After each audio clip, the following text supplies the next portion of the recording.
Good evening friends. आज की update कुछ इस प्रकार से है। आज हम सबसे पहले बात करेंगे यूएस आर्मी स्पेशल फोर्सेस के पूर्व सदस्य मैथ्यू लिवेसबर्गर की। ग्रीन बैरी के पूर्व सदस्य मैथ्यू लिवेसबर्गर की पहचान लॉस वेगास में टेस्ला स्ट्राइक बम धमाके के पीछे के व्यक्ति के रूप में की गई है। लिवेसबर्गर ने इस हमले को अपना मन को साफ करने का एक व्यक्तिगत कारण और राष्ट्र के नेतृत्व को निष्क्रिय माना था।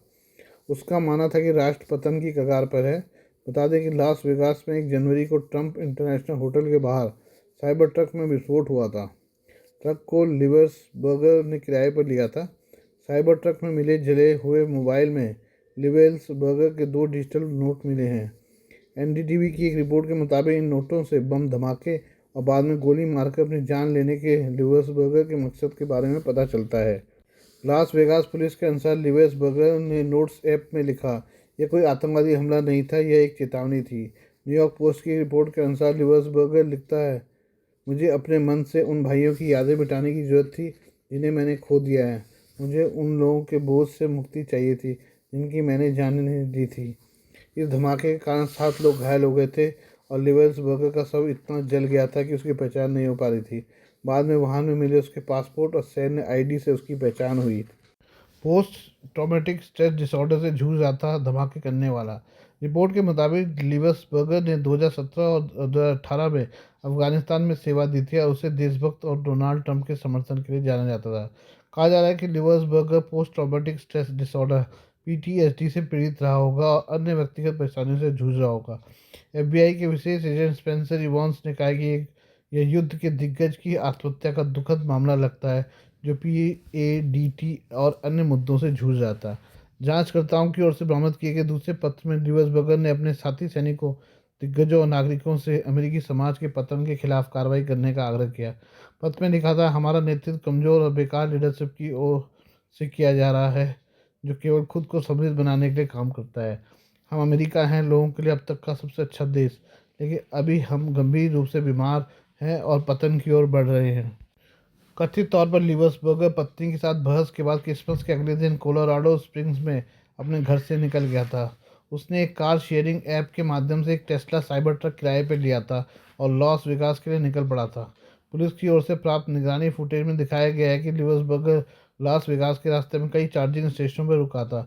उसका आखिरी पड़ाव ट्रंप इंटरनेशनल होटल के सामने था, जहां उसने साइबर ट्रक में रखे विस्फोटकों को विस्फोट कर दिया और एक फायर आर्म से अपनी जान ले ली। आइए अब हम बात करें पाकिस्तान की। पाकिस्तान ने आरोप लगाया कि उसके देश के अंदर हो रही आतंकवादियों की हत्याओं के पीछे भारत की खुफिया एजेंसियों का हाथ है।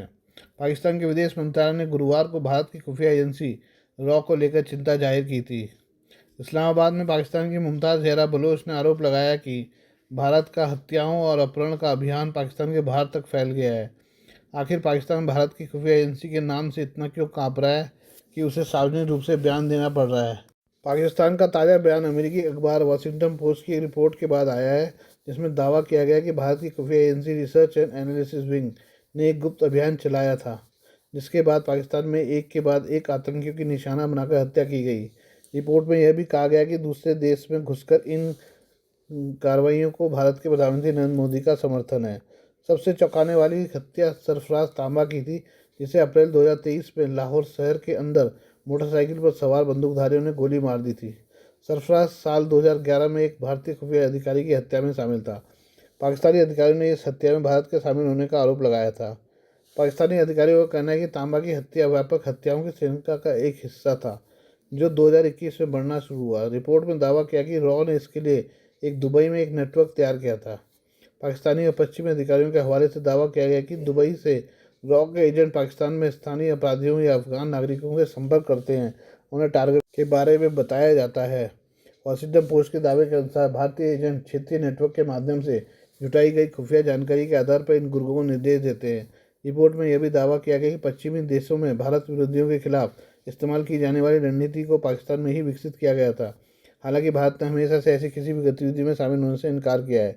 दैनिक ट्रिब्यून पाकिस्तान में छपी रिपोर्ट में दावा किया गया कि 2012 में भारत ने पाकिस्तान में रह रहे कश्मीरी आतंकवादी सैयद सलाउद्दीन की हत्या की असफल कोशिश की थी। एक पाकिस्तानी अधिकारी ने कहा कि साल 2013 में इस्लामाबाद में एक बेकरी के बाहर गोलाबारी में भारत शामिल हो सकता है। इस गोलाबारी में काबुल में भारतीय दूतावास पर बमबारी के संदिग्ध नसीरुद्दीन हक्कानी की मौत हो गई थी। ये पहली बार नहीं है जब पाकिस्तान के अंदर भारत विरोधी आतंकवादियों की हत्या में भारत पर आरोप लगाया गया है। इसी तरह का दावा पहले British media outlet the guardian ने भी किया था। गार्जियन ने अपनी रिपोर्ट में कहा था कि आतंकवादियों को खत्म करने की रणनीति के तहत भारत ने पाकिस्तान के अंदर कम से कम 20 लोगों की हत्या का आदेश दिया था। इतना ही नहीं, पाकिस्तान ने भारत के प्रधानमंत्री नरेंद्र मोदी के बयान को लेकर संयुक्त राष्ट्र में तक में गुहार लगा दी थी, जिसमें भारतीय पीएम ने कहा था कि आज का भारत घर में घुसकर मार रहा है। आइए हम बात करें डोनाल्ड ट्रंप की सज़ा के बारे में। अमेरिका में एक असाधारण मामले में नवनिर्वाचित राष्ट्रपति डोनाल्ड ट्रंप के खिलाफ हश मनी केस में जज ने सज़ा सुनाने के लिए 10 जनवरी की तारीख तय की है। न्यूयॉर्क की अदालत के जज जुआन मर्चेंट ने संकेत दिया है कि उन्हें जेल नहीं भेजा जाएगा। हालांकि जज मर्चेंट ने पैसे देने के लिए चुप रहने के मामले में ट्रंप की दोस्त सिद्धि को बरकरार रखा है।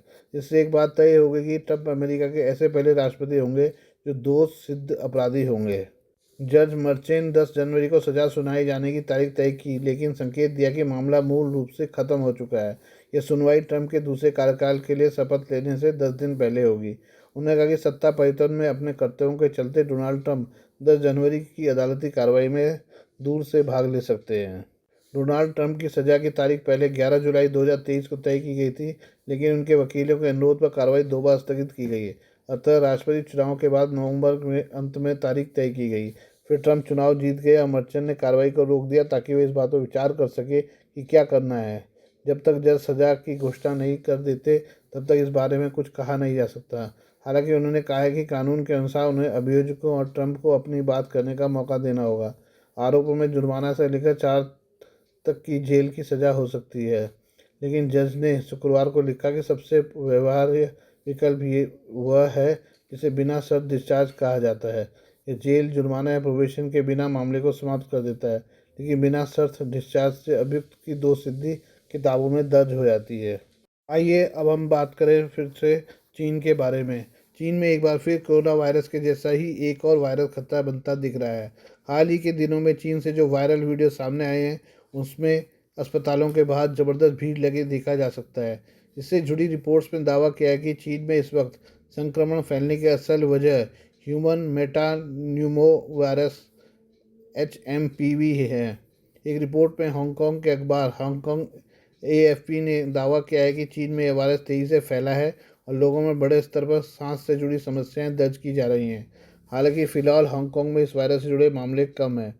इतना ही नहीं, चीन में HMPV के अलावा कुछ और वायरस के भी फैलने की खबरें हैं। इनमें इन्फ्लुएंजा ए, माइकोप्लाज्मा न्यूमोनिया और कोरोना वायरस के दोबारा फैलने से जुड़े दावे शामिल हैं।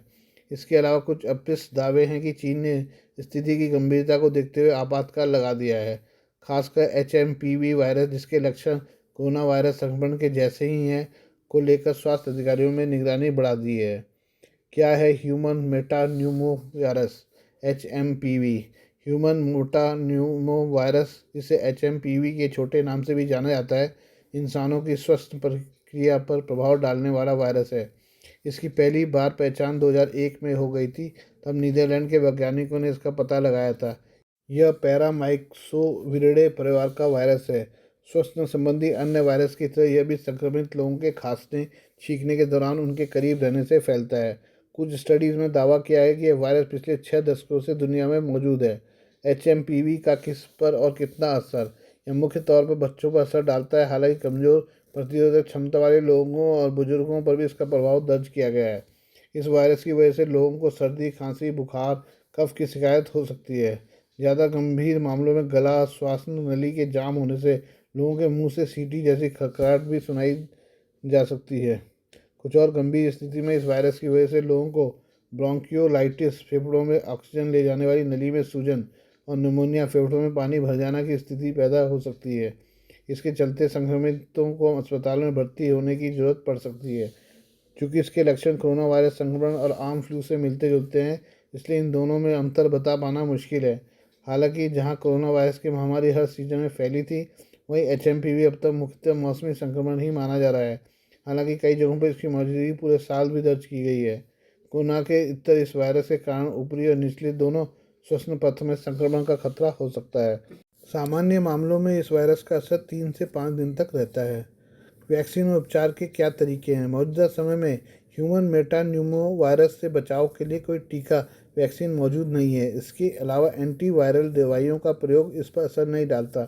ऐसे में एंटीवायरल का प्रयोग इंसानों में प्रतिरोधक क्षमता बढ़ाने का काम कर सकता है। इस वायरस से जूझ रहे लोगों को लक्षण हल्का करने के लिए कुछ दवाएं दी जा सकती हैं। हालांकि वायरस को ख़त्म करने लायक उपचार अभी मौजूद नहीं है। 2023 में HMPV के कई मामले Netherlands, Britain, Finland, Australia, Canada, America और चीन में दर्ज किए गए हैं। बीजिंग की कैपिटल मेडिकल यूनिवर्सिटी के युआन अस्पताल में श्वसन संक्रामक रोग विभाग के मुख्य चिकित्सक ली तोंगजिंग के मुताबिक मास्क पहनने, हाथों को लगातार धोने और प्रतिरोधक क्षमता बनाए रखने से बीमारी से राहत मिल सकती है। वहीं इस मामले में चीन के रोग नियंत्रण प्राधिकरण ने शुक्रवार को बताया कि उसने अज्ञात कारणों से होने वाले निमोनिया के मामलों पर नज़र रखने के लिए एक खास निगरानी प्रणाली शुरू की है। बयान में बताया गया कि सर्दियों के मौसम में श्वसन रोगों, सांस से जुड़ी बीमारियों के मामलों में बढ़ोतरी होने की उम्मीद है। इस नई प्रणाली का उद्देश्य अधिकारियों को उन बीमारियों से निपटने में मदद करता है जिनके कारण अभी तक समझ में नहीं आए हैं। कोरोना वायरस के मामलों के आने के बाद जहां चीन की अधिकतर व्यवस्थाएं चरमरा गई थी, वहीं अब इस वायरस के लिए चीनी सरकार ने प्रोटोकॉल तय करने का फैसला किया है। इसके लिए कई प्रयोगशालाओं में नियमों को स्थापित किया जाना है, जिससे स्वास्थ्य संबंधी बीमारियों को रिपोर्ट करने के साथ इनके नियंत्रण और बचाव के तरीकों पर भी काम किया जाएगा। इस बीच राष्ट्रीय रोग नियंत्रण के NCDC चीन में ह्यूमन मेटान्यूमो वायरस के प्रयोग को की हालिया खबरों को देखते हुए देश में श्वसन और मौसमी इन्फ्लुएंजा के मामलों पर करीबी नज़र रखे हुए है और अंतर्राष्ट्रीय एजेंसियों के संपर्क में है। एक वरिष्ठ अधिकारी ने कहा कि हम स्थिति पर करीबी नज़र रखे हुए हैं और विस्तृत जानकारी प्रदान करेंगे। स्वास्थ्य सेवा महानिदेशक DGHS डॉक्टर अतुल गोयल ने कहा कि ह्यूमन मेटान्यूमो वायरस सांस से संबंधी किसी भी अन्य वायरस की तरह है जो सामान्य जुकाम का कारण बनता है। उन्होंने कहा कि यह युवाओं और अधिक आयु के लोगों में फ्लू जैसे लक्षण पैदा कर सकता है। उन्होंने कहा चीन में ह्यूमन मेटान्यूमो वायरस के प्रकोप के बारे में खबरें आई हैं। हालांकि हमने देश भारत में श्वसन प्रकोप के आंकड़ों का विश्लेषण किया है। दिसंबर 2024 के आंकड़ों में कोई उल्लेखनीय वृद्धि नहीं हुई है। हमारे किसी भी स्वास्थ्य संस्थान से बड़ी संख्या में मामले सामने नहीं आए हैं। मौजूदा स्थिति को लेकर घबराने की कोई बात नहीं है। डॉक्टर गोयल ने कहा कि किसी भी स्थिति में सर्दी के दौरान श्वसन संक्रमण का प्रकोप बढ़ जाता है, जिसके लिए आमतौर पर हमारे अस्पतालों में आवश्यक चीज़ों की आपूर्ति और बिस्तरों की व्यवस्था की जाती है। उन्होंने लोगों को श्वसन संक्रमण को रोकने के लिए अपनाई जाने वाली सामान्य सावधानियां बरतने की सलाह दी है। उन्होंने कहा यदि किसी को खांसी या जुकाम है तो उन्हें दूसरों के संपर्क में आने से बचना चाहिए ताकि संक्रमण न फैले। Please do like, share and subscribe this channel of mine, news, views and analysis by Prakash.